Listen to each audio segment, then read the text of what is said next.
여기에도 제자들에게 참 의미심장한 말씀을 하셨습니다. 나를 인하여 너희를 욕하고 핍박하고 거짓으로 너희를 거스려 모든 악한 말을 할 때에는 너희에게 복이 있나니. 12절 같이 읽겠습니다. 기뻐하고 즐거워하라. 하늘에서 너희의 상이 큼이라. 너희 전에 있던 선지자들을 이같이 핍박하였느니라. 주님이 제자들에게 나를 인하여 너희를 욕하고 핍박하고 거짓으로 너희를 거스려 모든 악한 말을 할 때에는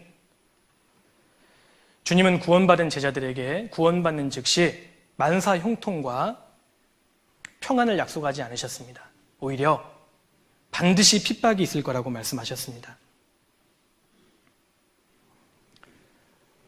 그런데 그리스도인들이 진리 가운데 산다는 이유로, 구원을 받았다는 이유로, 복음을 전한다는 이유로 온갖 핍박을 받을 때에는 어떻게 하라고 하셨습니까? 슬퍼하라고 하셨습니까? 낙담하라고 하셨습니까? 기뻐하고 즐거워하라. 누가복음에는 기뻐하고 뛰놀라, 일본어 번역본에는 기뻐하고 춤추라, 그렇게까지 표현되어 있습니다.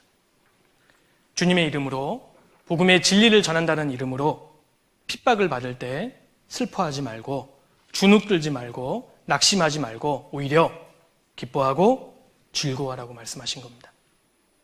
왜 주님이 기뻐하고 즐거워하라고 하셨습니까? 왜 이렇게 아이러니한 말씀을 하셨습니까?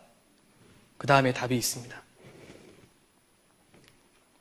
기뻐하고 즐거워하라. 12절입니다. 하늘에서 너희의 상이 큼이라. 주님이 춤추고 뛰놀라고 하신 이유는 핍박받을 때 하늘에서 너희의 상이 큼이라. 만약에 정말 저희 눈에 상급이 쌓이는 게 실제로 보인다면 얼마나 좋겠습니까? 예를 들어서 내가 복음을 전하다가 누군가에게 핍박을 받았을 때 내 통장 계좌에 100억씩 들어온다. 한 번 핍박받을 때마다 어떠실까요? 전혀 공감을 못 하시는 분들이 계시는데 100억은 우리 돈이 아닙니다. 그렇죠? 제가 바꿔서 말씀드리겠습니다. 100만 원. 핍박받을 때마다 100만 원이 내 계좌에 어김없이 들어온다. 어떠시겠습니까? 더 핍박받기를 원하지 않을까요? 제발 나 좀 핍박해 주세요. 그러지 않겠습니까? 근데 100만 원 정도가 아니고 100억 정도가 아니라 이건 실제입니다. 주님의 이름으로 핍박을 받을 때, 내가 순수한 복음을 전한다는 이유로 이단 소리 들을 때 오히려 기뻐하라는 것입니다. 내 마음은 답답하지만, 때로는 억울할 때 있지만 마음은 기뻐할 수 있습니다. 이는 하늘에서 너희 상이 큼이라. 우리가 핍박을 받을 때 오히려 기뻐하고 즐거워해야 하는 두 번째 이유가 나옵니다. 너희 전에 있던 선지자들을 이같이 핍박하였느니라.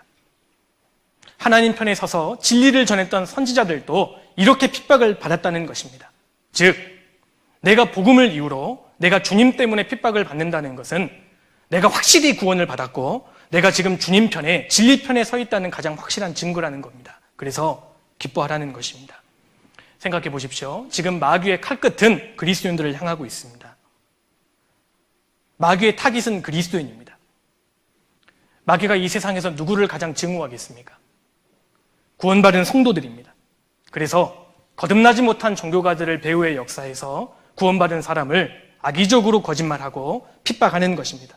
사도 베드로는 근신하라, 깨어라, 너희 대적 마귀가 우는 사자같이 두루다니며 삼킬 자를 찾나니 너희는 믿음을 굳게 하여 저희를 대적하라. 이는 우리 형제들도 동일한 고난을 받은 줄을 알미니라. 마귀가 지금도 있습니다. 형제자매님, 그거 아십니까? 내가 교회에 올 때 마귀도 같이 옵니다. 내가 교회에 오기 전에 준비할 때 마귀도 같이 준비합니다. 내가 차 타고 같이 올 때 마귀도 옆자리에 있는 거 아십니까? 마귀는 그리스도인들을 절대 포기하지 않습니다. 지금 마귀가 내 바로 앞에 있다는 걸 아셔야 합니다. 성령의 검, 곧 하나님 말씀을 가지라고 말씀하셨습니다. 성령의 활이라고 하지 않았습니다. 성령의 창이라고 하지 않았습니다. 성령의 총이라고 하지 않았지 않습니까? 성령의 검입니다. 검은 로마 시대의 단검을 말합니다. 가장 가까이 있는 적을 죽이는 무기가 단검이었습니다. 마귀는 우리 근처에 있습니다. 마귀는 내 숨소리보다 가까이 있다는 걸 아셔야 합니다. 그 마귀가 나를 넘어뜨리기 위해서 호시탐탐 지금 틈을 보고 있습니다. 교회에 왔을 때 마귀도 있습니다. 마귀가 역사합니다. 생각해 보십시오. 예수님을 시험했던 마귀가 예수님의 제자들을 시험하지 않겠습니까? 예수님을 십자가에 못 박아 죽였던 마귀가 구원받은 하나님의 자녀를 죽이려 하지 않겠습니까? 육체를 따라 난 자가 성령을 따라 난 자를 핍박한 것 같이 이제도 그러하도다. 사도 바울이 그렇게 말씀하셨습니다. 반드시 핍박이 있습니다. 예수님을 통해서 하나님의 역사가 나타나자 구원받지 못한 유대 종교가들이 예수님을 배척하고 죽였습니다. 예수님의 제자들이 구원을 받자 그 당시 하나님을 잘 섬긴다고 하는 사람들이 제자들을 다 죽였습니다. 지금도 그 역사는 되풀이되고 있습니다. 마귀는 어떻게든 한 영혼이 구원받는 것을 방해합니다. 그리고 구원을 받은 성도를 마귀는 싫어하고 증오하고 혐오합니다. 반드시 핍박합니다.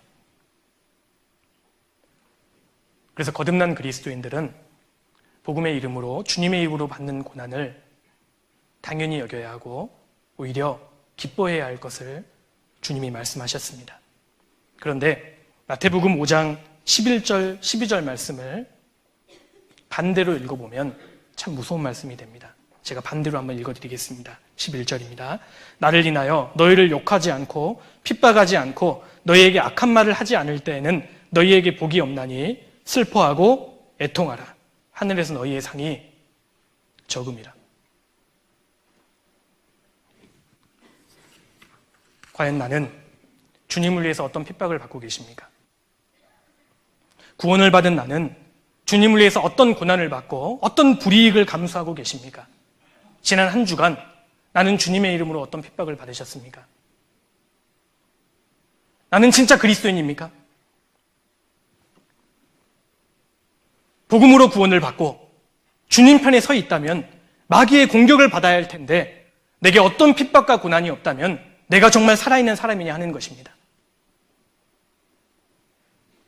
마태복음 5장 11절 말씀은 복음을 위해서 고난받는 성도들에게는 위로가 되지만 복음을 위해서 어떤 고난도 받지 않고 있는 성도들에게는 경고가 되는 말씀입니다. 상급이 적을 것입니다. 이 말씀은 마지막 시대의 그리스도인들에게 사실 의미심장한 경고의 말씀이라고 할 수 있습니다. 나는 복음을 위해서 어떤 불이익을 받고 계십니까? 내가 가장 최근에 받은 핍박은 언제입니까? 아주 오래전의 일이라면 우리 각자의 신앙을 돌아볼 필요가 있다는 것입니다. 주님이 참 놀라운 말씀을 하셨습니다.